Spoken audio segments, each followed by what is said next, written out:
What if I could what if I could speak with languages of humans and angels? If I did not love others, I would be nothing more than a noisy gong or a jangling cymbal. What if I could prophesy and understand all secrets and all knowledge? And what if I had faith that moved mountains? I would be nothing unless I loved others. What if I gave away all that I owned and let myself be burned alive? I would gain nothing unless I loved others. Love is kind and patient, not jealous, not boastful, proud, or rude. Love isn't selfish nor quick tempered. It doesn't keep a record of wrongs that others do. Love rejoices in the truth, but not in evil. Love is always supportive, loyal, hopeful, and trusting. Love never fails. And I think I'll stop there at verse 8. And when I talk about this love, I see how love is unselfish and is loyal and it's benevolent. It's also benevolent. And benevolence concerns the well-being of others. And that's what your organization is doing, is looking out for the well-being of others. Love is a more excellent way. It's a more excellent way to do anything. You can even tell someone when they're wrong, but when you do it in love, it makes the difference. How you express yourself makes so much of a difference. And so, even if you do it and you do it in love, the word of God and so says it says to us that it's a more excellent way than tongue or either preaching. The basis for selfless love is God's act of redemption. And you can see that in Leviticus 19. When you look at love, there are a couple of types of love. You have the agape love, which is unconditional, the love that God has for each and every one of us. Then you look at the eros love, that's the erotic love, sensual, okay, sexual, so to say. Everybody looks at Cupid and says, wow, but it's an erotic type of love. It's a romantic love. Then you have storge love.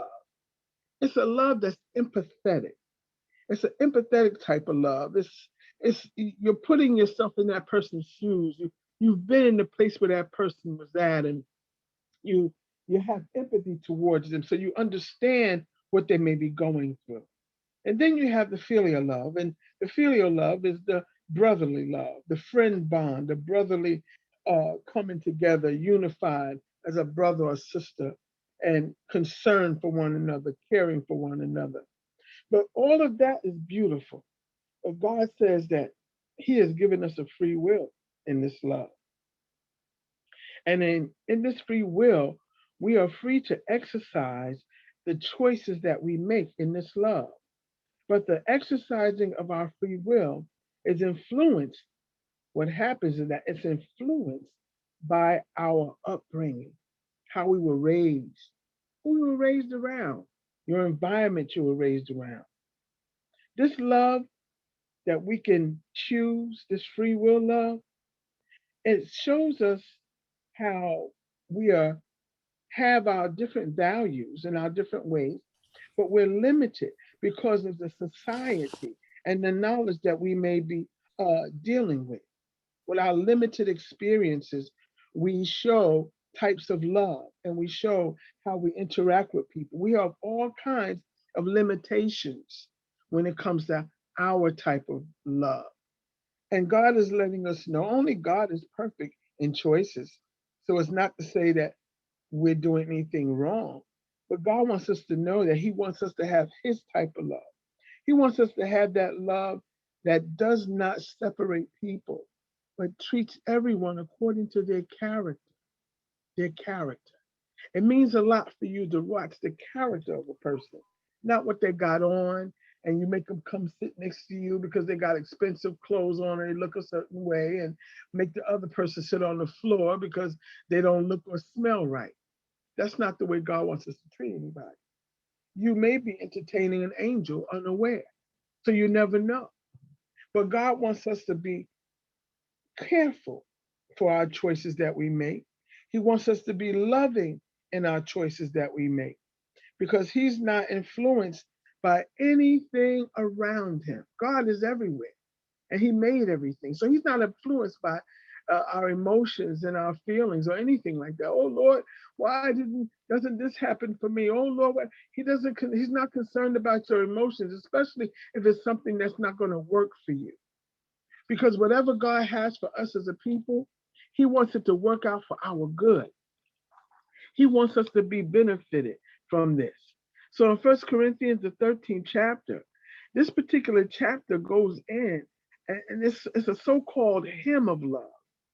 And this hymn of love was Paul's prescription for solving the sickness in the church or in the body of Christ. I said, wow, God, you got a hymn of love, a love hymn just for us, just for your people, so that we can know how to love properly, so that we can recognize when the limited values that we were raised with has hindered some of the things that we may want to do. And God said, but it's okay.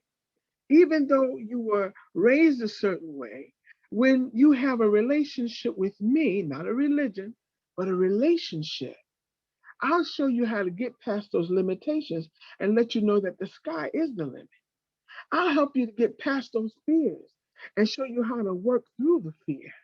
I'll show you how to do it anyhow, even though you may be afraid. I'm not worried about emotions. I'm not worried about the fear and the trembling. All of that, you'll get over that. I want you to reach another level in your life, a level that'll not only pull you up, but it'll pull everyone up around you. It'll help you to do exploits. It'll take you to places where your mind would not fathom if you just trust in me. Because the moment that your spirit reached the earth, the enemy had a plot to destroy you. But see, I prepared a hymn of love, a love hymn prescribed by Paul, and he wrote it for me, to show you how to solve those sicknesses. So the believers had spiritual gifts, but they lacked spiritual graces and needed to be reminded why love is so important in our lives. It's pertinent. Love puts quality into your service. You can't properly serve people if you don't have love. If you just do it for a paycheck, you can tell people when they care for you and when they don't care for you. And in the service center where we are, I'm telling you, it means so much to let people know that you're caring and you're concerned. Their reaction towards you, their behavior towards you will be so different when they know that you're really in it for them to win. I tell you, God lets us know right here in this particular chapter that love is so important in our lives. Love puts quality into your service. And when you show your clients that you're concerned and that you love what you do for them and love them, when you have love, your word, okay, and actions amount to something. And they help other people to love also. And it puts maturity into your character. It puts maturity into what you do. It makes your character be built up that wherever you go, it'll leave a name, you'll leave a mark because of the legacy of love that God has put in your heart. The countless ways we shall show love through this agency and through social services and serving people are unfathomed. Sometimes it takes us away from our loved ones.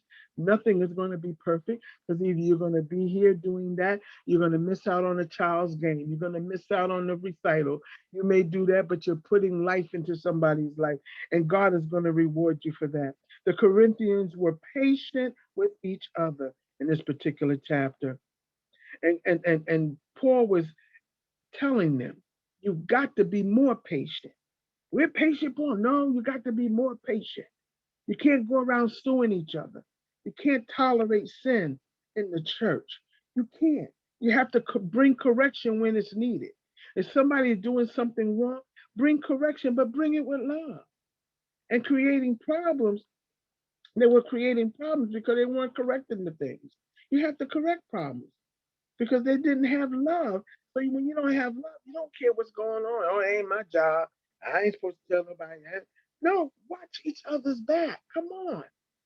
Especially agencies that are taking care of our community.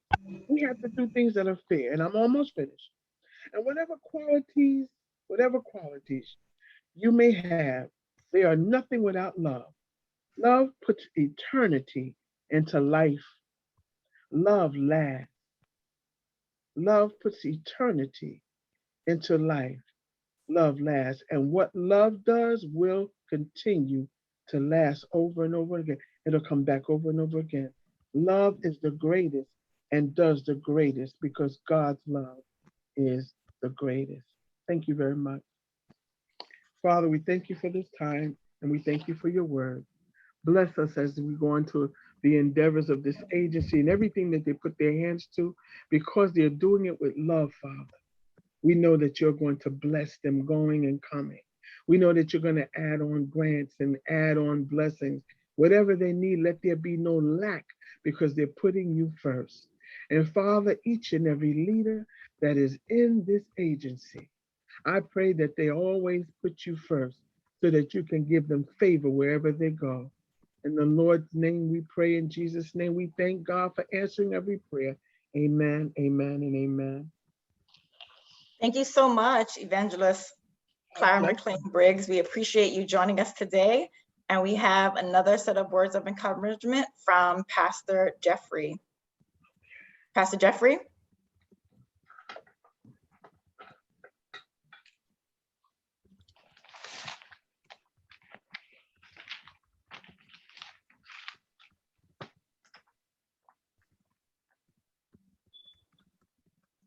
Pastor Jeffrey, are you still there?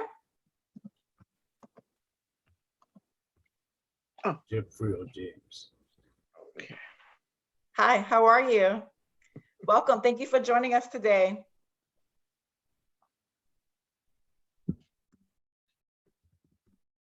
Pastor Jeffrey, can you hear us? You mean James or Jeffrey? Yes, thank you so much. Are you able to share some words of encouragement as well? Just briefly, thank God for this afternoon and for all these wonderful people on this call. It's a pleasure to be with you this afternoon. And after my sister Holmes and Carla had spoken, I think we needed to just take the offering and just pronounce the benediction, and that would be it for today. That was a very powerful exhortation on love. Briefly, what I want to really bring to our attention is I'm James Osekofi. I'm one of the lead pastors for the clergy lead for God's Squad, the 67 Clergy Council. And what we do is we say that we will not allow any shooting to go unresponded to.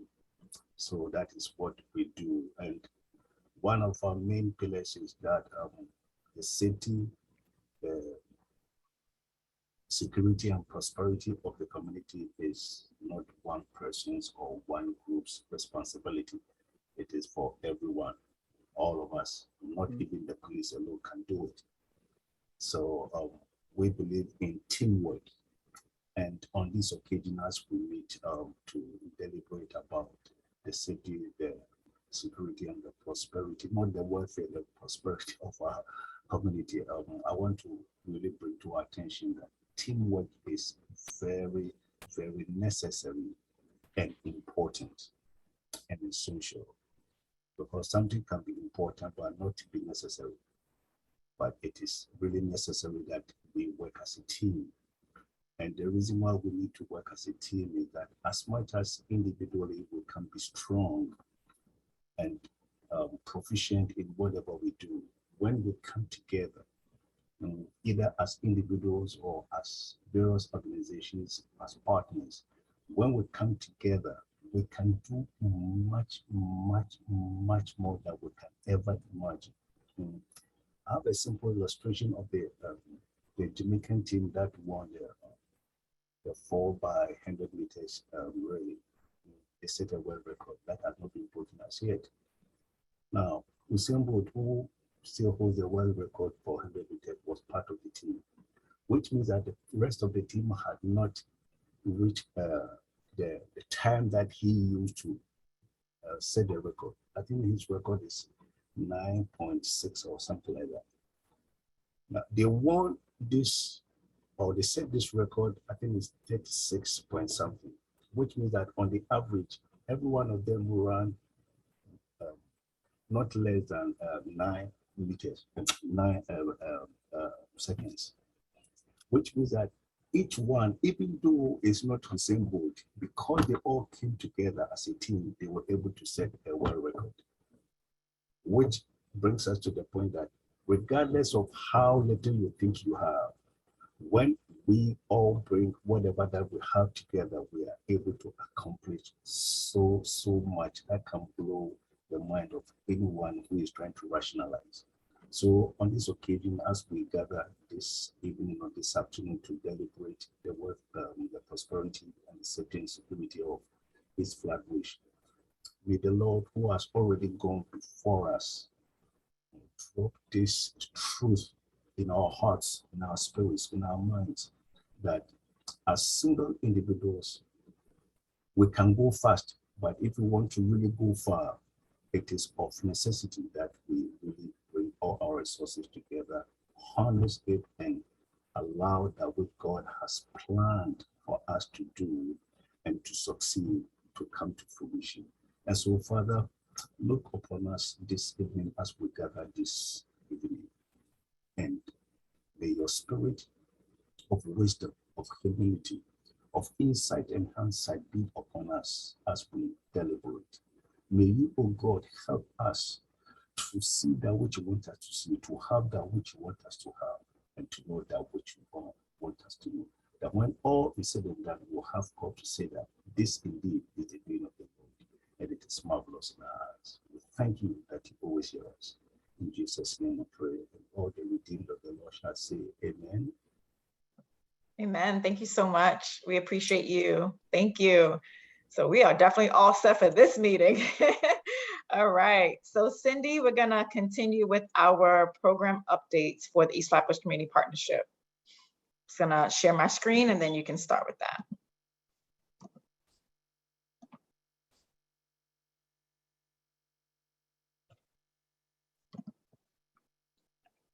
Okay, Cindy. Yes. Hello, everyone. Cindy Reed here, community organizer with East Flatbush Community Partnership. We want to share an update that on March 26th, we, in collaboration with many providers here, as you can see, many of them are listed. All of them are listed, actually. We were part of a great event called What's Next for Her, which is a women's summit. It was our second year doing it this year, and the room was full. And we just want to thank all of our partners that made that day amazing when it came to providing all the workshops that was provided, sexual health, what you call body health and nutrition, financial literacy, mental health, and what else was, I can't remember all the stuff, but it was a great day, fully packed, a lot of donations for the women, all kinds of tabling services, either education, employment, COVID vaccines and stuff like that. So it was a very powerful day. We had a great turnout. So these are all of the providers that assisted. I won't announce all of them, but we just wanted to give thanks to everybody that was part of this amazing event. And it just showed what that collective impact looks like when it comes to all of us coming together. So thank you.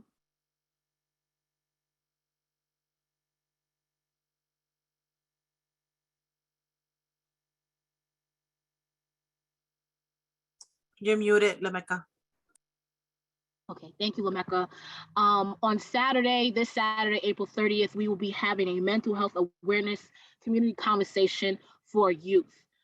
This workshop will be facilitated by Dreams Keep Consulting, Rebecca Ewan, if everybody knows her. And we look forward to this workshop just being really good for them, getting them a chance to, learn about mental health and, either share some things that they've been going through and seeing how they can receive some advice on how to push through whatever they may be dealing with. We know that a lot of people have been affected, during the COVID pandemic, and we want to make sure that we bring more to the youth who oftentimes go through a lot of things and see a lot of things, despite how much sometimes the adults may not think they're seeing or try to hide. But they are aware of what's going on and they feel the weight as well often. So we look forward to that workshop being impactful for them. It would also be mainly the youth that will be attending, but it's open to the community, the youth from the Flatbush Seventh Day Adventist School. So we look forward to this event being amazing. Thank you. Oh, was more. Sorry, Lamecca, I almost forgot this one. We have a spring giveaway coming up. We are looking for partners to help in table. If you want to help with planning or have any giveaways that you would like to give to the community, we look forward to partnering with you. You can reach out to me. I'll put my contact in the information. A lot of you already have that. This would also include, will be at the locations for Clean Right laundry stores in East Flatbush and Flatbush, where we will be partnering with them to give out gift cards for people to do their laundry. We are right now collecting also soap and detergent and fabric softener and those things to give out to the community, as well with the gift cards and laundry bags that have been donated by Metro Plus. So we're looking forward to having that same collective impact for this event as well, like the Women's Summit.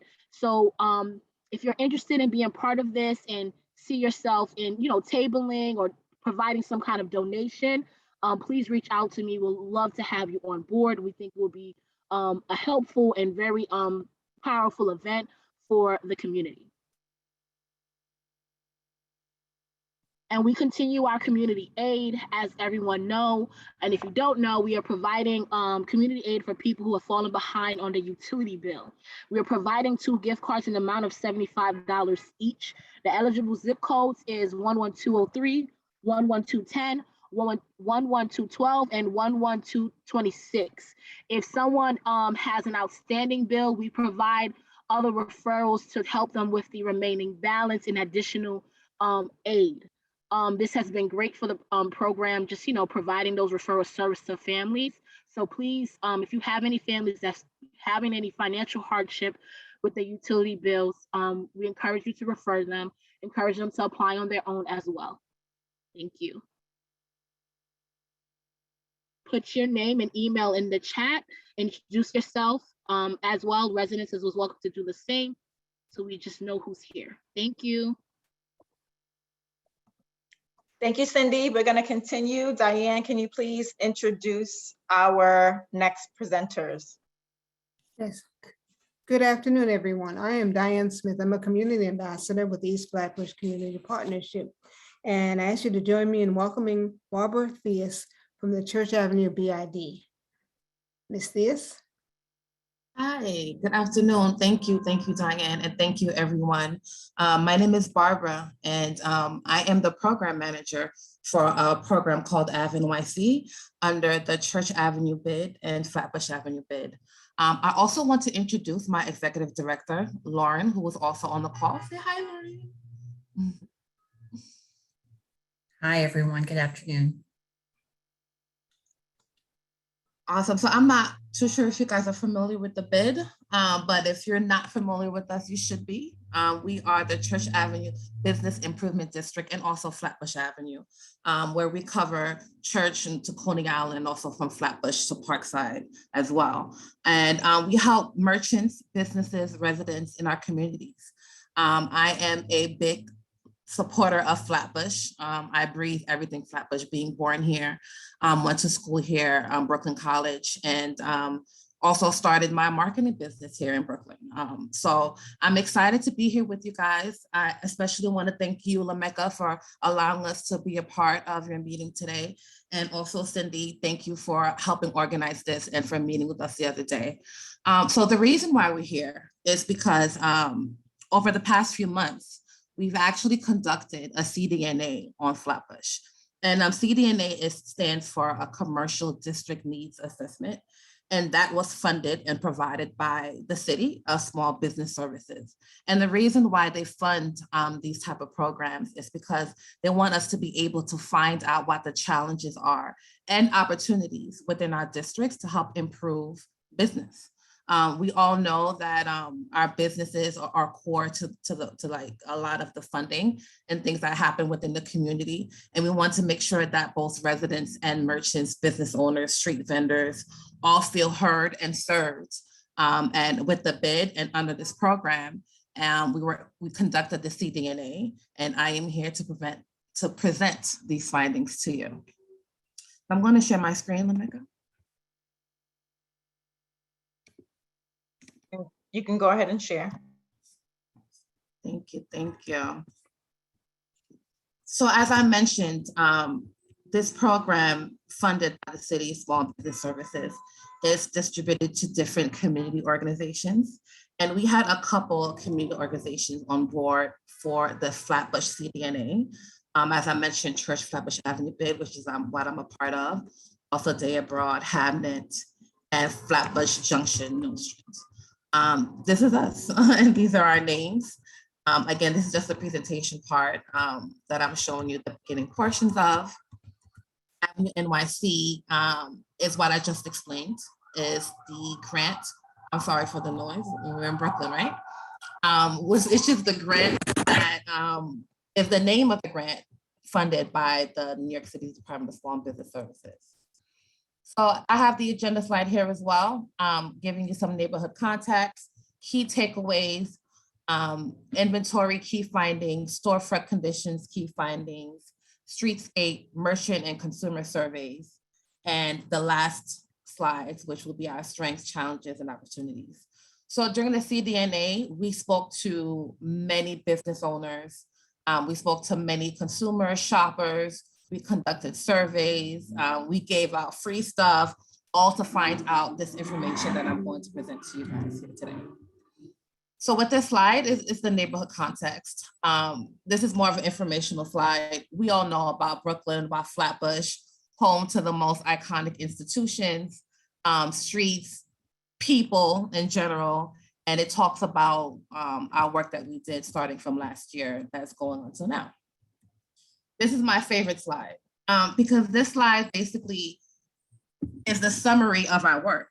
Here's our key takeaways, and this is the sum of what we learned from conducting the CDNA. We learned that residents and business owners agreed that Flatbush is special and unique in its accessibility, diversity, affordability, and more importantly, its people. You know, the number one quote or quotes that people love to say when we're asking them a lot of these questions is that they love Flatbush because everything is here. They feel as if they don't have to go far for what they need, and it's special in its unique, diverse of people. Something that both our consumers and merchants spoke about wanting and having is more community activities, you know, things like more of what, you know, you guys are doing here, which is awesome work. A lot of people also spoke about beautification and sanitation. They wanted to see Flatbush more pretty. They want to be able to feel proud when they walk outside and not have a ton of garbage on the corner. You know, I remember when doing this work, I had to held a meeting near a school, and you could literally see children trying to go and waver from the garbage on the block. And, you know, as a parent, like, that really hurt me because what kind of mental, emotional, you know, future where we're providing our children if they're walking to school and having to go through garbage. We also seen a decrease in profits from the COVID-19 pandemic. 80% of merchants saying that they've seen a decrease in their profits, and they're requesting access to more credit and financing, at least and marketing support. Another grievance that we saw from our merchants was that they're looking for better street parking. They want to be able to increase the foot traffic to their stores, and they feel as if not having better street parking is inhibiting people from visiting our section. So they're asking that we have better opportunities for street parking and to decrease the amount of bus lanes we have so that we can improve traffic. Here is our key findings for business inventory. So basically what we did is we counted and categorized our different businesses on Flatbush. We also saw that we have an average rate of 80-20 of occupied businesses to vacancies. Again, this slide, we're showing our different categories of businesses, showing that Flatbush, of course, is big on clothing stores, hair and nails, restaurants of all kinds, and general merchandise stores. We also surveyed the conditions of the storefronts. So what we did is we went on every block every business, I should say, that had a storefront and rated them on how well are they structured? Do they provide clear information? Are the windows clear enough so people can see what they have available inside? We found a mixture of 60 to 30 to 10, which is pretty average based on other corridors. I'm going to hand it over to Lauren, who's going to give a recap of our merchant surveys and what our key findings were from them. Thank you. Thanks, Barbara. And by the way, Barbara did most of this, so she did an amazing job. She's been out in the street asking people questions. So merchant survey takeaways. These are the 5 challenges facing businesses. Number 1 was crime and safety. I don't think that's surprising to anyone. Then we have lack of parking, lease and rent conditions. And remember, this is looking mostly from the businesses, but we also talk to property owners. Low foot traffic and needing more access to financing. So the merchants also wanted more in beautification and sanitation, street cleaning. And business owners will benefit from more access to credit and ownership, something that we really saw during COVID when some of our businesses were not eligible for the many grants that were out there because they just didn't have the right things in place. The key takeaways were out of the 275 merchants surveyed, over half of them mentioned a decrease in profit since COVID-19. 227 of the merchants, so about, I'm losing the track of that, 79% rent their businesses, about 38 of them owned it, 10 of them didn't answer that question. And over half of them have been in business for less than 5 years, which was somewhat surprising. We also talked to shoppers. So we set up booths on the corners. We went out and talked to people one-on-one. Over 50% of them shop on Flatbush at least daily or 2 to 4 times a week. It's a lot of people. 60% of them walk or take the bus to Flatbush.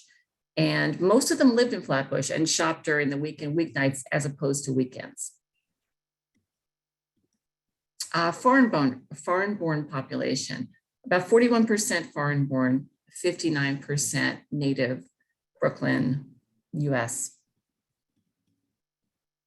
And thank you. Racial makeup, 20% Hispanic Latino, 20% white, small smidgen was a mix of everything, 9% Native American and 50% African American. And now this is the consumer survey portion. As Barbara mentioned before, sanitation and landscaping beautification really take up the top 2. People want to see a prettier community. Then we have safety, again, kind of close to landscaping, community events, which offers a lot of opportunities that Barbara's going to talk about in a minute, and graffiti removal. So another thing that was mentioned I noticed by a lot of the women who we surveyed was more community and youth events. So that was another way we can tap it and maybe reach out to some of you on this call. Barbara, shall I throw it back over to you? Yes, thank you. Thank you for that, Lauren. I appreciate that. So we provided background information on Flatbush. We provided our key takeaways from merchants and consumers. And with all of that, we wanted to provide opportunities on what we can do with that information moving forward. So with these next slides, we'll talk about our strengths and our challenges and opportunities for Flatbush. So again, we just reiterate that we engage with hundreds of businesses and customers to get a better view of the district and how it might be improved. And some of the key takeaways we learned was that Flatbush is a high traffic area valued by everyone. You know, consumers mostly feel safe in the district. Merchants do not. We'll talk about that a little bit later. Everyone wants to improve the cleanliness of the district. Our vacancy rate is about an average of 12%. And we're seeing that merchants will benefit from a lot of resources as far as lease and marketing support, especially since we're overcoming this pandemic.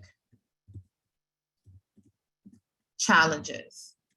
So from the surveys, you know, we noticed that a lot of people mentioned having access to resources, credit and financing, but not being registered as an MWBE in the city.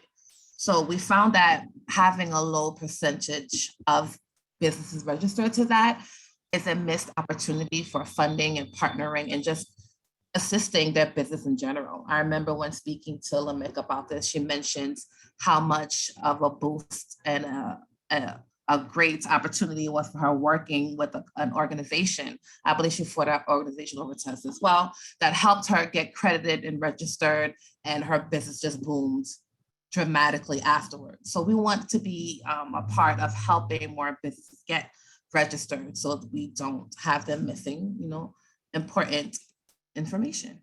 Another challenge, again, we mentioned the poor perception of sanitation, both by shoppers and our merchants. We also feel as if that we should have more diversity of businesses in the corridor. So yes, we have a high amount of restaurants, hair and nails and clothing stores, but in order to attract more people, we think it would be better to see more diverse opportunities or businesses. Another opportunity or challenge, I should say, is that we want to be able to show different stores and how they connect from different islands on Flatbush. So if you're part of a certain background and you want to know all the shops that you can get your goods from that background, we want to be able to create a way so that you can better see those stores within your district. So opportunities would be to create more access or workshops so that we can help our merchants with credit repair, marketing support, and custom funding that fits their solution, that fits their specific problem. We find that we can't just say, hey, we're going to give you money if we're not actually fixing the issue as to what the money is needed for. So we want to be able to actually find out the issue so that the funding makes sense to the solution. We want to be able to improve our walkability, rate of the corridor. A lot of people mentioned that they walk or take the bus when they're shopping on Flatbush. So if we improve our beautification and sanitation, we'll be able to hopefully then encourage more people, especially as the months get warmer, to come out and to shop more and to visit Flatbush for all of their needs. And again, we talked about that. I talked about that mapping. We want to create a district mapping that integrates improved streetscape and visibility of other businesses in the corridor. So we want people on Flatbush to see exactly where everything is so that they can visit, the stores of their needs. We want to be able to work, with stuff like Google Maps and making sure that their information is updated online. All these things are very important when you're shopping. So we come to the end of the presentation. You guys made it all the way through with me, and I thank you for that. These were the different organizations, again, that were involved of the CDNA that I want to highlight. But more importantly, also, I do want to talk about a little bit of next steps. Now that I, said and mentioned everything and challenges and opportunities, I know some of you may have questions on how you can find out more information about this. So before you ask me, I wanted to let you know to please follow the bid on Instagram and Facebook if you aren't already. The Church Avenue bid and Flatbush Avenue bid on our social handles. And that's where all of our information is located. Stay connected with us there, and we'll be sure to give information on any future community events, workshops. If we want to even share any events that you guys are having, we will have to do that as well. I will also encourage you guys to visit churchavenue.org, which is the Church Avenue Bids website, for more information on the CDNA and Avenue NYC. This actual presentation will be posted there in about a week or two. So if you ever want to go back to look at anything that I mentioned, it will be on the website. I also mentioned about opportunities for sanitation, and we have one coming up right next week. Lauren, I don't know if you want to talk a little bit about creating a cleaner community. Yes, thank you. Really quick, it's going to be at 6 p.m. on Tuesday at a restaurant called Cinco de Mayo, which just opened on Church Avenue. If you click the link or look at our website or our social media, the info is there. And it's really a community conversation to talk about beautification and sanitation, but get everyone's ideas of what people would like to see or what they hate seeing. Because there's some grant money out there that we would like to go after to help the whole community. And we have the resources and the connections to do that, but we need everyone's ideas. So it's really, you know, everyone loves giving their opinion. We want to hear them. So please join us. Yes, and I'm trying to click through the flyer, and I will show it to you after I stop sharing. Also want to mention that we are starting our new community list. So please email us to be a part of that. This is an exciting project, you know, for me, especially because while doing this work, a lot of people within the community, you know, reached out to me wanting to be involved and wanting, you know, more updated information. So we're rebranding our list and we'd love for you to be a part of it. So please email us so that you can be. And I thank you guys for, again, staying on with me and listening to our presentation. And now feel free to ask any questions. Yes, how you doing? Great presentation, good information. I'm looking forward to actually reviewing some of the data that you have. I'm not sure if you were able to glean this in your survey. And by the way, Tyrone McDonald, Neighborhood Housing Services of Brooklyn. But did you get a sense of like what percentage of the business owners actually like living in the neighborhood, by neighborhood, like community board, that'll be community board 17, 18, probably community board 17, 18 area. Did you get a sense of that or nearby areas? I did actually. That was kind of one of the questions we asked, if they lived in the neighborhood. Most of the merchants did not. We found that although they love the neighborhood, they love the diversity, they love the people, they don't live here. Now our consumers do, like our shoppers, you know, over half of them do live here. But as far as our property owners and merchants, they do not. Thank you.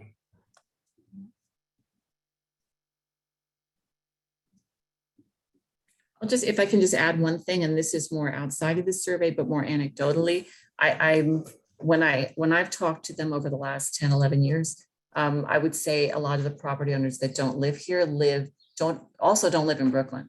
A lot of them live on Long Island, New Jersey, other parts, some Staten Island.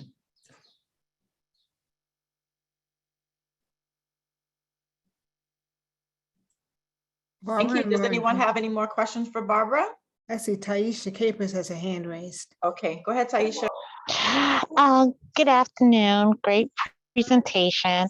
To the question about the merchants, did they give a reason and I don't know if you asked this question and maybe it's too personal, but did they give a reason as to why they did not live in the community? Why? Outside of their business, what would they like and what would they like to see in the communities? Did they mention those things? There wasn't a portion where we asked them why you don't live here, but in the beginning of this, we did survey and ask them what they would like to see. Okay. And there are a couple of merchants, property owners, who told me that they would like to see more family-oriented businesses in the neighborhood, something that can make them feel good on the weekends to bring their family to. They feel as if it's missing a lot of that. But again, this is just from some certain conversations that I had with people. It wasn't a specific question we asked as to why you don't live here. But as far as improvements, they are saying they wish they're seeing more family-oriented businesses in the corridor. Yeah. One quick question. Had they lived in the community before and then just happened to move out? Or that might have been another question you did not get to ask? That was another question we did not get to ask. And you know, we did talk about it being a lot of questions for them because it was about 2-3 pages, and we didn't want to deter people from actually giving out the information. So all of this is our key questions, but we just didn't have the opportunity to ask. I don't know if they ever lived there. What I can say is they feel as if they live there, because they're there every single day and interacting with the community every day. Like they're able to tell you about things, you know, more than, I wouldn't say more than people who live there, but it's kind of like they live there, you know? And they want to see, you know, a community where they want to invite their families, again, mentioning wanting more family-oriented like businesses. They want like coffee shops, restaurants, you know, community convening, stuff like that. But I don't know if they ever lived in a community before. I don't know that. Thank you. Okay, I see James Osei Kofi has his hand raised as well. Yes, Barbara and Noreen, great presentations and clarity. My question you. is to the business owners who don't live in Flatbush and East Environs or Flatbush Village. Has there been any questions or reasons why? Sorry, what is it that they have done apart from the businesses that they own to improve the maybe the living conditions or the beautification of the area? Have there been any evidence? Have they contributed? Do they have intentions of doing anything like that? The merchants, Yes. do they have intentions on Yeah. making the community better? Yes. Because they don't live there. Right, Mhm. right. And I could understand why the question is, I would say that we have a handful or like plenty of businesses who interact with the bid, who are engaged with the bid, and who come to our meetings, who sit on our boards and do what they're asked to do in order to help the community. Even, you know, me, I had tons of surveys that I had to do. And Lauren was helping me because there were some relationships that she had from some business owners who were always engaging with her, that I was able to tap in and to get a lot of this information from. So I would say there's, just like in any, I guess, type of organization or community, you have people who are engaged and those who aren't, you know? So we try to stay engaged with those who are engaged. And we try not to focus too much on those who aren't, because they aren't, you know? And we just learned about how important, I believe you was even mentioning, teamwork is. And so we want to ensure that everyone is in the same kind of level playing field in order to move things forward. So if I already know I'm not getting what I need from you, I'm not going to continue going to you for solutions for my community. I'm going to just continue to go on to those that do, like you guys. If I can add one thing, that's great. I want to add one thing, just the impact of COVID on our business community was amazing. And we saw businesses doing things, and this is really not from the survey, but businesses doing things for the community that was helping that they weren't required to do. I know of one business on Flatbush, a shoe store, who reached out to us for help planning a funeral in early COVID for one of their customers' families, who the customer's wife or sister had passed and they didn't know, and from COVID, and didn't know what to do. And that was completely, he just wanted to help. And we have a pharmacy who started doing in-home vaccinations for the elderly before the city was really doing that. So I think there is this interest in helping, and they, you know, as Barbara said, they feel like part of the community. They are part of the community. They're here all the time. They spend, you know, if someone works outside of Flatbush, they're almost not here as much as the businesses, which are mostly one person and their family, who are here, you know, 7 days a week. So.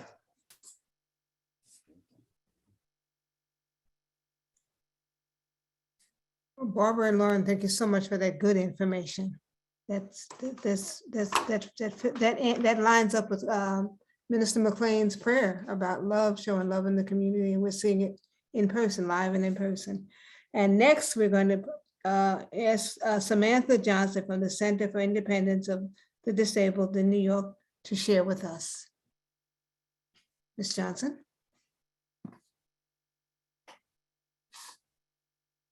Samantha, you're muted. Sorry about that. So, hey everyone, my name is Sam Johnson. I was just saying, I was taking in all the information and taking some notes. My apologies for the delay. It's a pleasure to be here with you all. I'm not sure if I can share my screen, but I will do that. In the meantime, while I'm sharing my screen, just want to give you an overview. My name is Sam Johnson. I am the Education and Outreach Coordinator for New York Connects. New York Connects is an organization alongside Sydney, which is helping individuals with disabilities primarily to get resources, services, and any type of like programs that are available for individuals with disabilities. One thing about New York Connects is that we are a free service. We are an organization alongside Sydney that has been working on disability advocacy, but Sydney is an organization that's been doing this work since 1978. And we're part of a Living Independent Centers movement, which is where we found ourselves with the ADA compliances and many other disability policies and procedures and rules that we now know of today. But our primarily thing is that we want people with disabilities to have their own independence and also live their everyday lives without any barriers.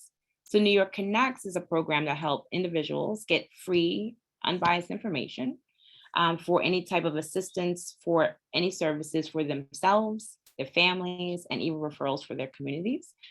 We help individuals enroll in benefits and different programs, and also assisting with just inquiries about what's going on in their everyday lives. We're in all 5 boroughs, so we are able to assist any individual, even if they don't live within the 5 boroughs. We can also make referrals upstate. Our partnership is with DFTA, so Department of Aging. Within the 5 boroughs, we work with people in the aging population who are 65 and up, but they have to have a disability. And if not, then we refer them over to DFTA to get those services met.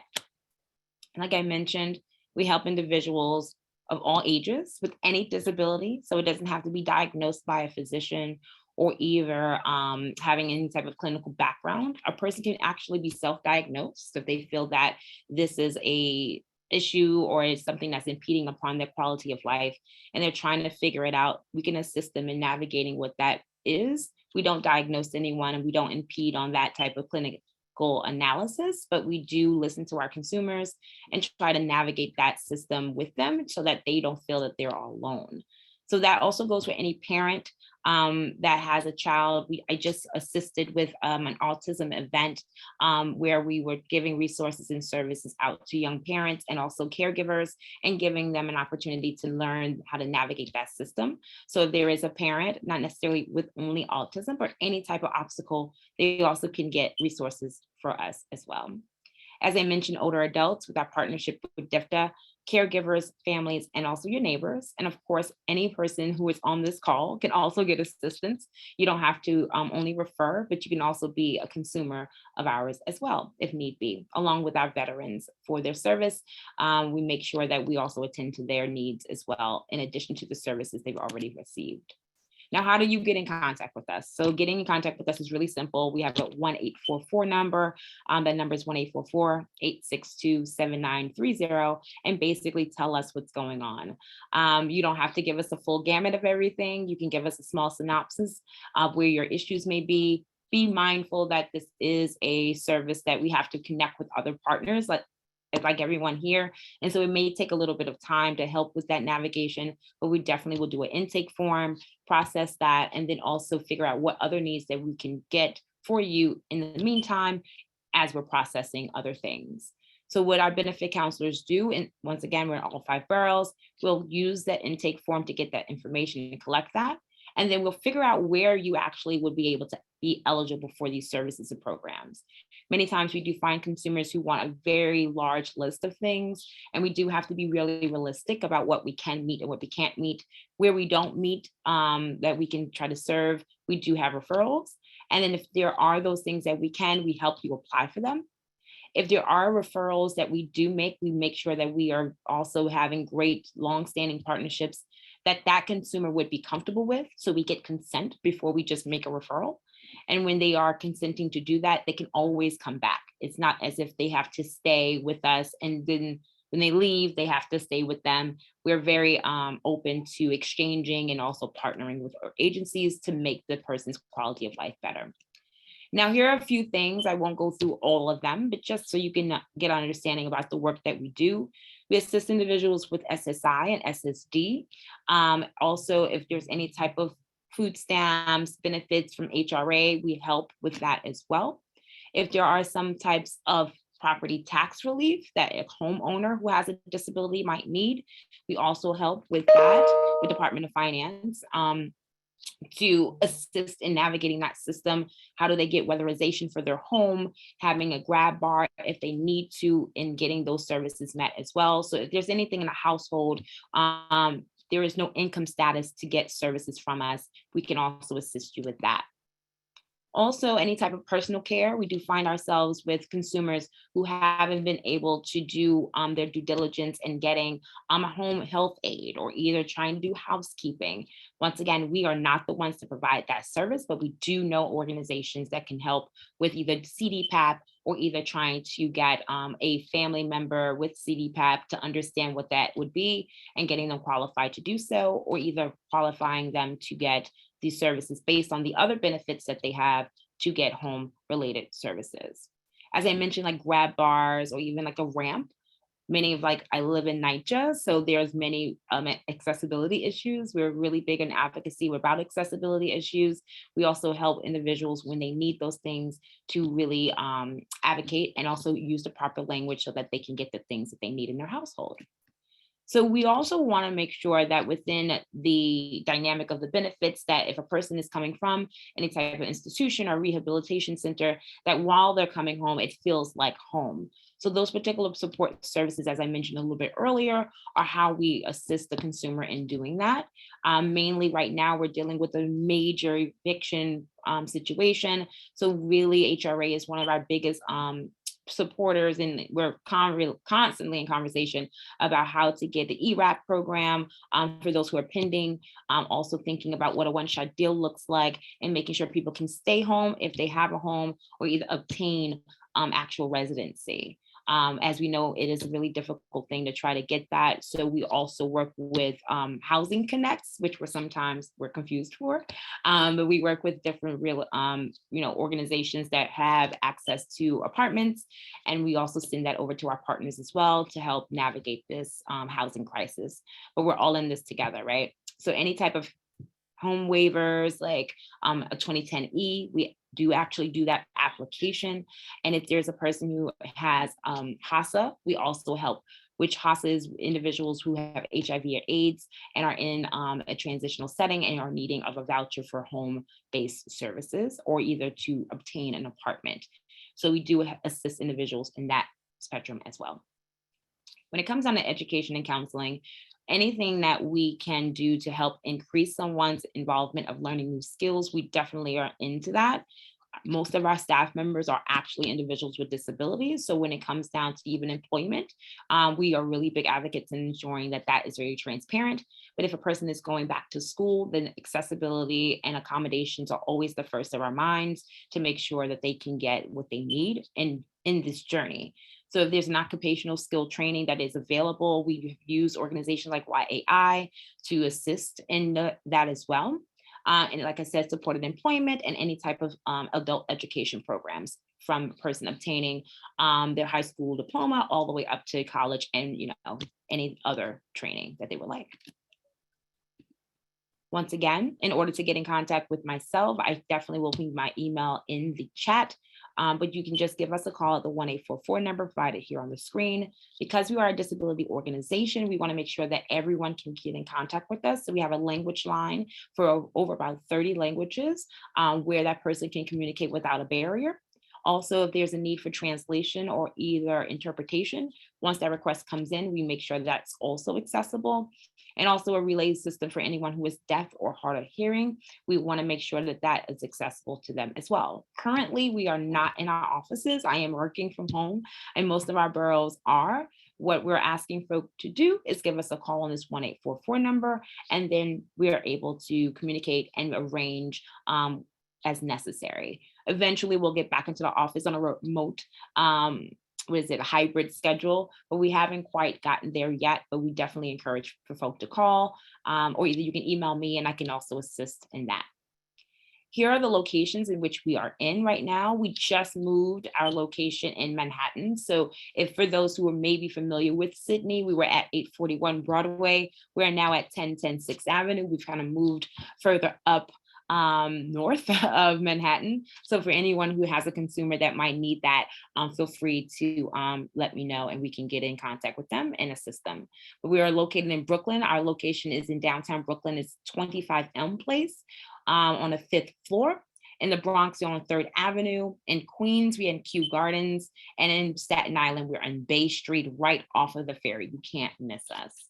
As I mentioned before, DFTA is our partner, and we're funded by NYSOFA. So those who may know, that's New York State Office for the Aging, and DFTA is our sister partner in that service as well. So you might see us at an event where you'll see 2 New York Connects.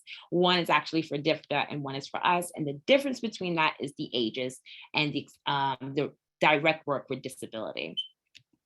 And once again, our phone number is 844-862-7930. I'm obviously going to stay on the line for any particular questions and also can answer through the chat if you have any questions of me.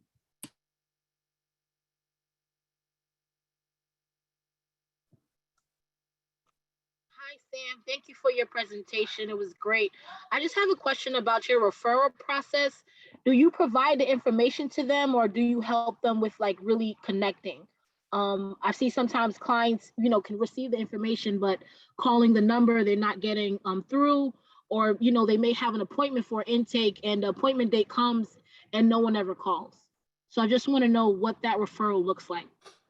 Yeah, so if we are with a particular organization that is assisting us with a referral, our intake form basically has all the details of like what's the best main form of contact for this person, how do they really communicate, but we do provide the information to the consumer just as much as we give it to the actual organization, so that person can actually do some due diligence in making, if they don't call it, they can do the due diligence on their own, but we really try to find organizations that are really responsive and responsible to our consumers, because it is an exchange of how we are representing, ourselves and or other organizations. So we can definitely give that as per request, but then also the organizations can let us know as well exactly if they can or cannot help this consumer, and we'll continuously look for other resources for this person and not leave them behind. Hopefully that answers your question.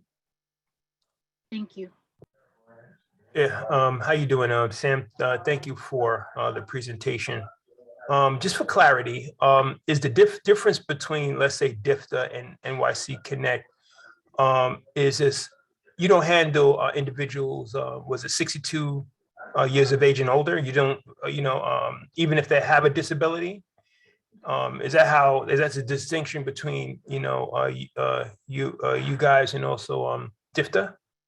So we do have consumers, is what we call them, with disabilities who are in the aging population. So the only difference is that DFTA does not specifically work with people with disabilities. They refer to. Okay, thank you. You're welcome. Yeah. Pastor James has a question. Your hand is raised, sir. Not this time around. I think it's the last Oh, okay. one. I'll take your hand down. Does anyone else have any questions for Sam? Just one more question. Yes. Good evening, everyone. Just wanted to find out, would undocumented people, anybody that's undocumented, would they be able to benefit in any form or fashion from the service? So for undocumented individuals, if that person is in processing of getting their green card or even trying to obtain some type of documentation, we can assist. We do have Legal Aid Society and other organizations that can help navigate that with them. So if they have a disability, they can get that service. Unfortunately, due to how New York and also the federal government is about getting services for people who do not have documentation, it's very limited. There was a couple of, I think I did a presentation a couple of months ago talking about what the federal government was trying to do about getting services for individuals. It is still very limited, but if that person is, if child is born, if they have a child that's born here and they're considered a legal citizen, they can still qualify for certain benefits. And also like some healthcare services they may be able to qualify for. But it is on a case-by-case basis. And if they're seeking asylum, it's quite different than a person obtaining a green card. So it really is on a case-by-case basis, but they can totally give us a call and see what is available for them. Thank you.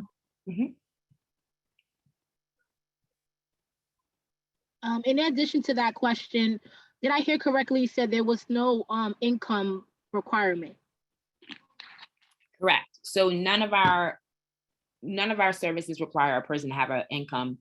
A person can make a low scale, or they can make a higher scale. It just really depends on what benefit they're seeking. There are times where a person has a really high level of income and then they want to try to consolidate their stuff for SSI. It may or may not work, but we do have a real conversation about what their boundaries are. But no, we don't charge for any of the services that we do.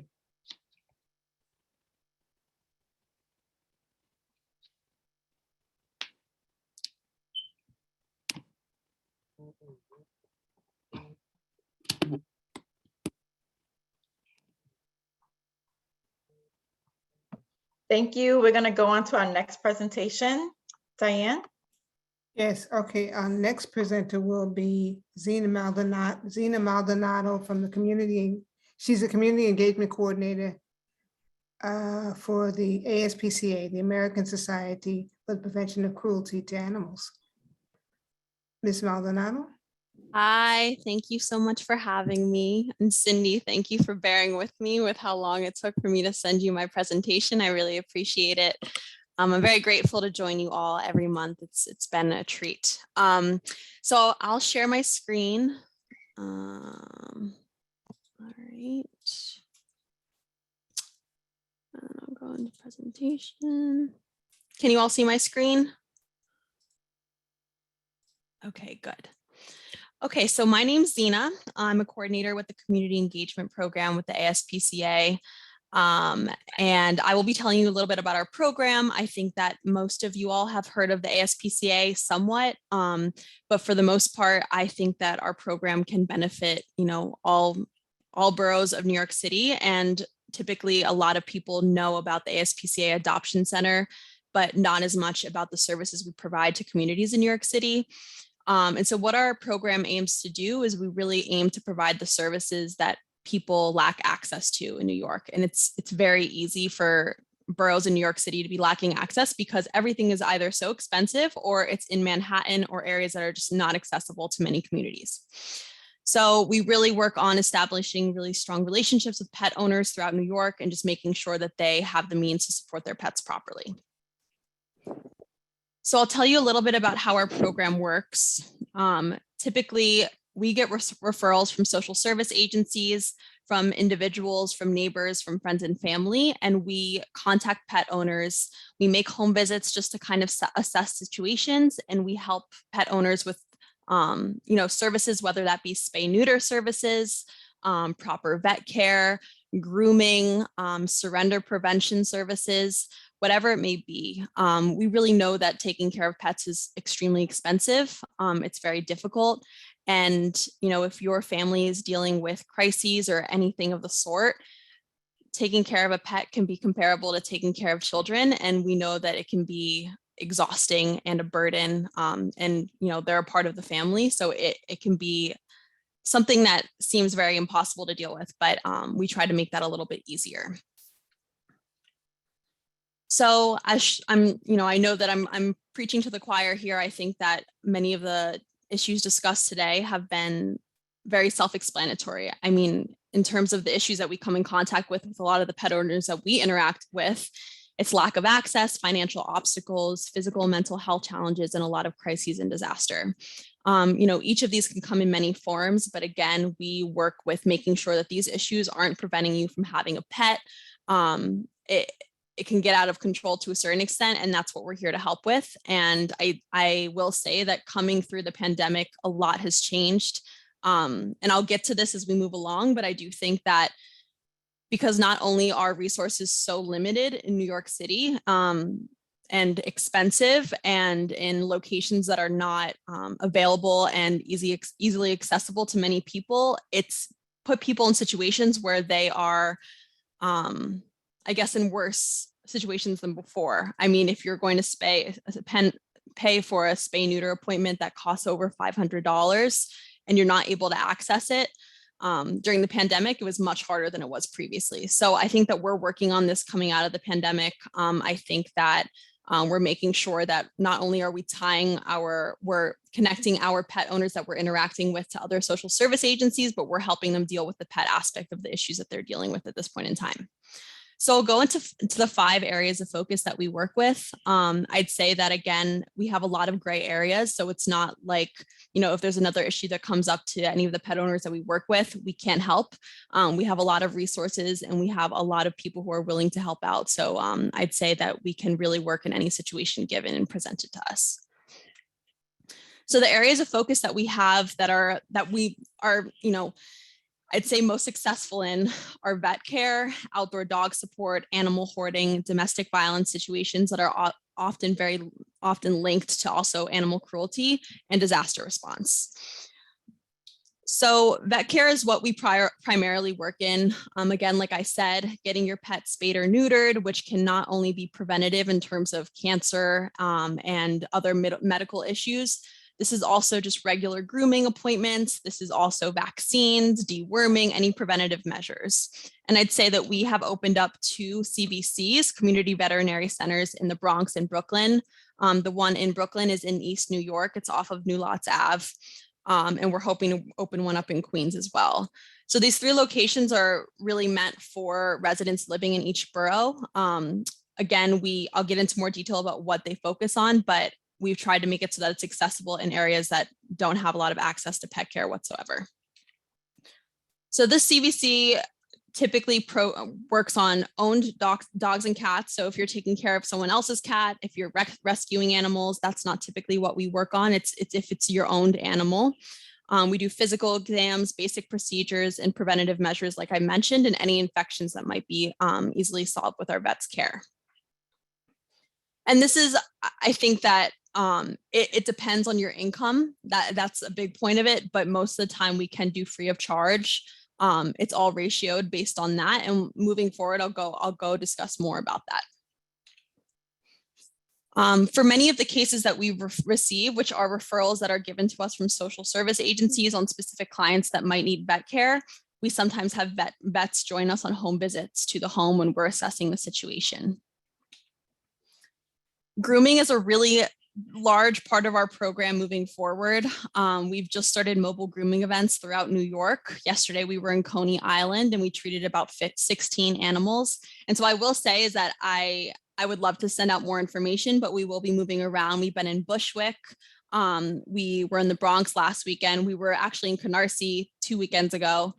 So we really are working to assist as many animals as possible. We know grooming can be extremely expensive. And the thing is, with small dogs, if you don't groom them, they can become matted, and that can actually lead to medical issues and concerns that can be extremely problematic. So we really are working on implementing grooming as much as we can. It's really important. And I know that we've had a lot of success in the past. So I will definitely pass on information if we are in East Flatbush. I'd really love to be. And this is a before and after picture, which is very exciting for us. Again, free of charge. This is a very exciting contribution that we can give. And I think that grooming is somewhat overlooked. Sometimes people just think it's cosmetic, but it's actually very, it can be a medical issue as well. So we're emphasizing the importance of grooming your pet. I'll say that outdoor dog support is also very important. I think that we supply outdoor dog houses, and because oftentimes there's some people who live in homes with landlords that aren't allowing them to bring their pets inside. And so instead they keep them outside. It's technically illegal to have your pet outside 24/7. And so we provide homes or shelters that are insulated so that you can keep your dog outside. And again, this is free of charge. Animal hoarding, I'll just briefly go over, is just something that happens very often. I'll say that people enter the pandemic with about 3 cats and ended it with about 40.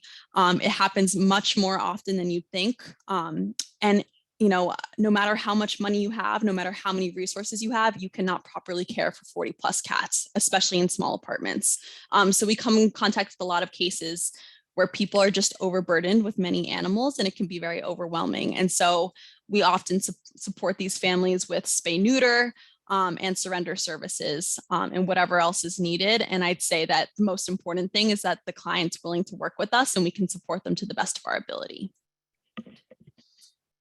I'll briefly just mention this is that often in domestic violence cases, we do find that if there are pets involved, they can be manipulated and the survivor will have to deal with the basically having the animal in the middle of a situation that can be a DV situation. And so often when we're given referrals that are DV referrals, we are aware that if there are animals involved, that we have to keep an eye on that. And we have partnerships with shelters throughout New York City that support sheltering survivors with their pets, which I know it's often very hard for individuals to bring their pets with them to shelters. So we have partnerships with certain shelters throughout New York that support us with this. And the last thing I'll mention for our fifth area of focus, again, it's a gray area always for most of the cases we deal with, but disaster response. We responded to the Bronx fire in January. We have people responding to eviction notices, whatever it might be. I think that we're very hands-on last minute. Whenever we're needed, we can support the people that are in need. So I'll just say real quick is that we really are aiming to increase our caseload. We want referrals, and I'll have our email address so you can email us at if you ever have any questions or anything you need. Most of our referrals do come from social service agencies or just individuals in neighborhoods where they're noticing whether someone needs help, whether someone seems to be overwhelmed with the amount of animals in their home, whatever it might be. We want to help those people. We have the resources to do so. And I think that very few people know about our program. So a lot of the community events that we hold are meant to increase referral loads. We really want to make sure that people are aware that we can provide them with a free spay neuter, free vaccines, whatever it might be, just so that they can keep their pet healthy and that they have, less of a burden on them, whatever it might be. And I will just say, lastly, I know that there's a lot of, I'm not sure about East Flatbush specifically, but we do have a lot of community cats throughout New York City. We do have certification. Cats do live outside and exist outside. So I can get into more detail about this. Again, I'll give you my email at the end of this presentation, but I am willing to answer all questions. I know that it's a lot of information. I know that we did a slight switch from, anytime I talk about animals, I'm glad to talk about it, but I know that sometimes it can be seen as maybe an overlooking or maybe a less important aspect of the family, but it really is very vital. And a lot of people dedicate a lot of time to supporting their animals and pets. And so I just want to make sure that, the program that we have is seen and noticed, and we'd love to help out anyone who's in need. So if you know of anyone who's looking for help and support with their animals, please email at referrals@aspca.org. Again, any sort of problems, we can refer you to the proper agency or location, but most of the time we will be able to answer your questions, and I'd really love to help out whoever is in need. So if you have any questions off the bat, please let me know, but I'll be on for the rest of the call. Thank you so much. Zena, could you share information about the income requirements you mentioned? So it's $50,000 a year. If you're under that, then that's it's very doable. So. Thank you. Does anyone else have a question for Dina? If we wanted to do a presentation, do we use the same email, referrals@aspca.org? Do you mean a presentation to our program as well? Yes. Yeah, I mean, that's great. Or I'll include my email in the chat box just in case. I'd say the referrals email is more for clients looking for pet services, but I can put my email in the chat box as well and we can chat. Great, thank you. Thank you for everyone who presented today. We're going to continue with our agenda.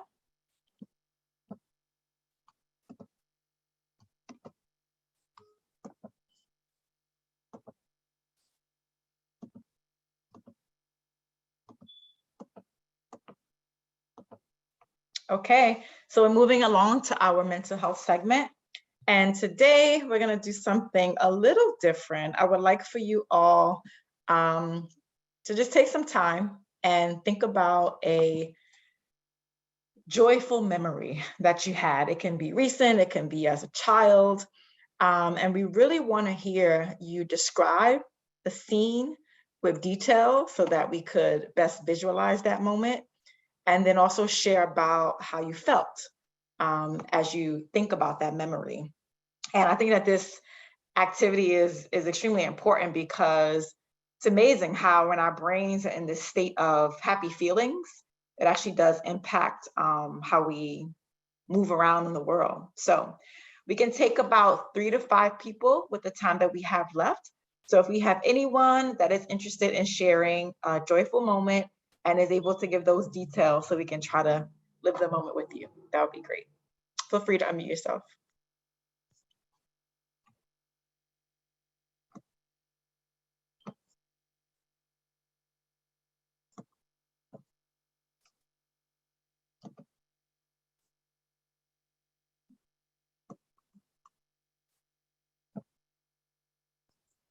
Yeah, hi, yeah, can I get started? Is that fine? Yes, please. Tyrone, go ahead. Well, the first thing comes to mind, you know, I have like a lot of joyful moments, but the first thing comes to mind, and many moons ago, when I was went to Egypt, and I was with 4 other people besides myself, and we went to Giza in the nighttime, where where the pyramids are, and it was nighttime, and the thing is that you could see like the stars so clearly, right? And what we did was, we got on camels, and camels are very moody animals. And I remember, we just had like a little mini caravan like across like the night, and it was very cool in both senses. And it was just wonderful because you could just how beautiful the stars were, and you could actually see the difference between living in New York and living in a place where you don't have as much pollution. And it was just so wonderful. I said, man, I'm really grateful for this. And it was just a wonderful experience. Always stayed with me. So we want to share that. Thank you, Tyrone. We appreciate you sharing. Is there anyone else? I wouldn't mind sharing something. Thank you, Barbara. Go ahead. I mean, it's small, right? But I love like setting a goal and accomplishing it. I never had anyone to teach me how to drive when I was younger. Since then, I took the train, dollar van, Flatbush, we move how we need to move. But when I became a mom, I realized I can't continue to operate like that. And, I had to pay for driving school, pay for everything that comes to that. I failed my first test, devastated. But then I applied for the test that came right after that. And I got it. I got my license. And I know it's so small. Again, I just said that.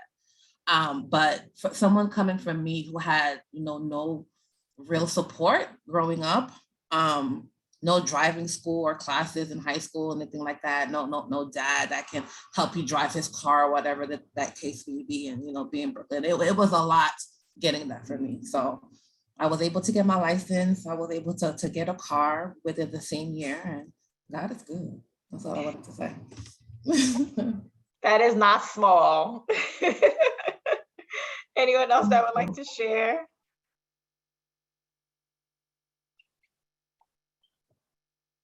I will share. I'm thinking back on a memory where me and my family go for crepes.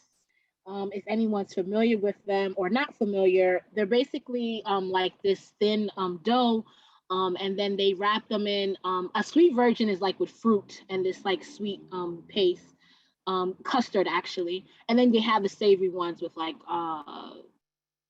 meats and spinach and stuff like that. But we often go for the sweet ones. And when we do, it'd be just a drive. We all hop in the car. Sometimes somebody's sitting on somebody's lap because we may not all be able to fit in it. But I always think about this because it just always gives me a happy feeling. And thinking about, I don't like to, not to share my food, I just don't like other people's mouth on it. And my family always like, really, Cindy, I can't taste. I'm like, well, you had a chance to order what you want. And we just have fun sitting in the car, munching on our individual crepes, and always trying to see what other flavor we haven't tried and stuff like that. And I have a brother who's a noisy eater. If you know what I mean with a noisy eater, they make a sound for every bite they take, and stuff like that. So it always just gives me a happy feeling, because I'm with my family. We joke and tease each other, and stuff like that. So it's good. Thank you, Cindy. I have something I'd like to share if no one else wants to go at this time. Do we have any more volunteers? Okay, so I'll share. One of my favorite places to go is Tarrytown, New York. And I just love the scene there. They have great restaurants, and I visited with my friend several months ago, and we rented electric bikes. And so we took our bikes and we rode them to the bridge there, and we rode the bike all the way across the bridge and all the way back. And if anyone knows, the Cornwall Bridge up there is huge. It's really, really long.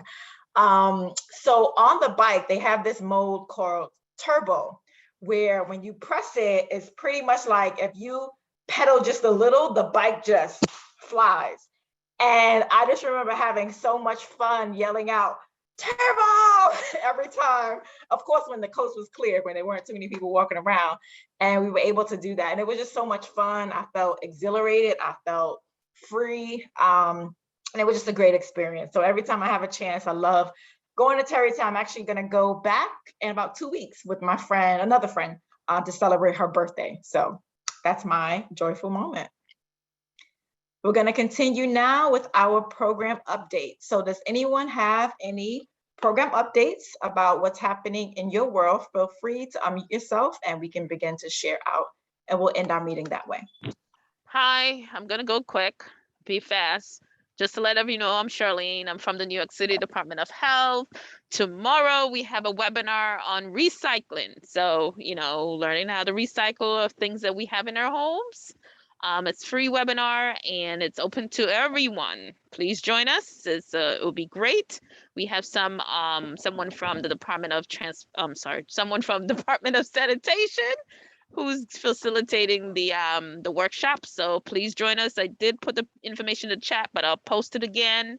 And you do get a certificate. And thank you all. And look forward for next month's list of webinars that we have coming up for our older adults. It's Older Americans Month. So we'll be having a couple of webinars on different topics around older adults.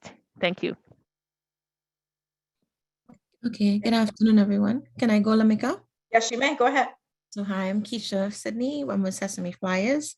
And two things I wanted to share, just as a reminder that there was an extension on the deadline for SYEP participants, which went from the 22nd of April and it's now extended to May 6th. So please, please, please, if you know of any youths between the ages of 14 to 24, please, please, please get them to apply. I would send the information over to Lamika. They can choose us as they provided. And also, we do have a scholarship fund.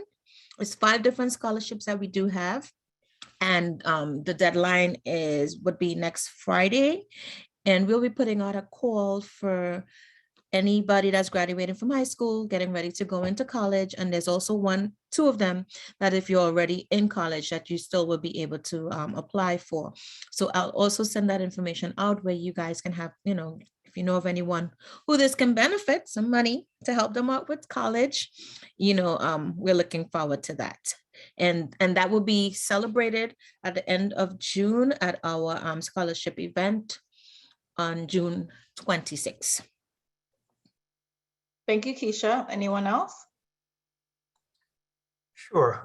Good afternoon, everyone. Again, Tyrone McDonald from Neighborhood Housing Services of Brooklyn. Just want to also announce that we still have our Home Help for Heroes program, which is actually a home repair grant program for disabled veterans that live in Brooklyn. And the disability doesn't necessarily have to be highlighted by the ADA, all right? It can, it can be due to advanced age or an accident. It doesn't necessarily have to be an injury or disability from combat, all right? So I'm gonna post the flyer in the chat. If you know anyone, who may be eligible, feel free to send them along. They can get up to $20,000 to just do repairs, to make the doors more wider, put in a ramp, bars in the bathroom, just to make their life more comfortable, more easier for them, okay? So thank you, and I land this plane. Thank you, Tyrone. Anyone else? Hi, My this name is is. Victoria. Oops, Go sorry. ahead. Thank you.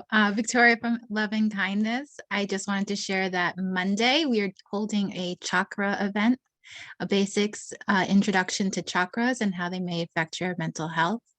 And May 17th, we're holding a grief workshop for anyone who may be grieving right now and learning how to process that grief and hold on to it.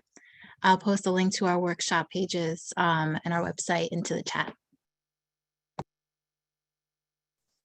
Hi, my name is Andrew. I'm from the Diocese of Brooklyn, and I just want to let everyone know that we have a parent workshop called the Positive Parenting Program. We work with parents to give them support on how to support the health of their child or teen. And we have free workshops that are virtual over Zoom, and we do them every Monday for parents of children 0 to 12 from 6 to 8. And then we have sessions for parents of teens 13 to 16 on Wednesdays, 6 to 8 p.m. So I'll put our flyer in the chat and you can call the number there to register. Thank you. Thank you, Andrew. Anyone else? Hi, I'm Danielle Medina, and I am a plant-based nutritionist, and I am I have classes that are specifically for combating chronic illnesses and diseases. And so the cooking class that I am doing right now is a virtual cooking class that's called Cooking to Combat COVID-19. And it's a series of classes. The next one is this Saturday, April 30th at 11:30 a.m. So it's a virtual class. It is a charge, but I have financial assistance. So for families who won't be able to afford the class, they can contact me and I can send the contact information. And we will have some more classes as well in May. And I plan to hold some more cooking classes and possibly in person as well. Thank you. Thank you, Danielle. Anyone else? I would just like to highlight the East Siders Community Partnership newsletter. It contains a lot of information. Right now, there's information up there on how to start your own business, upcoming Mother's Day events, scholarships for high school and college, also summer camp, parents planning for summer camp and jobs and internships for youth and stuff like that. So if you're not signed up for it, I just encourage you to sign up. I'm going to put the link in the chat. If there's any flyers that's not included this week and you have and you want to share them and you want it to be included, please send them to me. If you did send it to me and it's not up there, call me out on it, please. We want to make sure that the information is being shared with the community and they're receiving it. We get calls and emails about the stuff that's posted and always get compliments on how informed the newsletter is as well. Thank you. Thank you, Cindy. Anyone else?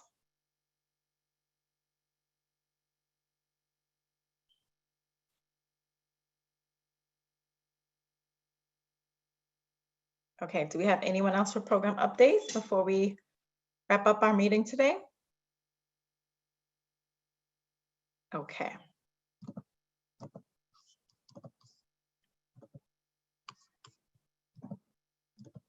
So thank you again for joining us today for our monthly meeting. Our Instagram handle is East Flatbush Partnership, and we are on Facebook as well as Instagram. Our next meeting is going to be May 26th at 3 p.m.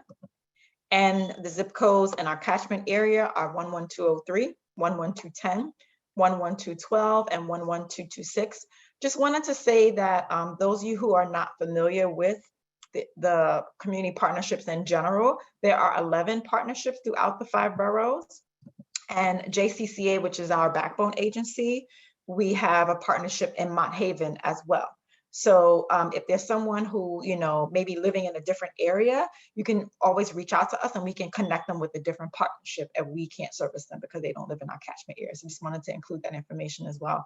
But as usual, we appreciate you. We appreciate your time. Thank you so much for who you are and the work that you do. And we look forward to seeing you all next month. Have a great day, everyone. Take care. Take care. Take care to you and Cindy. Enjoy your week and be safe. Thank you. Thank you. And I actually think I used to work with the Mott Haven Community Partnership with Dan Montes. Yes. I recognize the name. That's so funny. That's great. All Great world. to be in contact. Give him my best wishes if you still you're speaking with him. Thank you. No problem. Have a great day.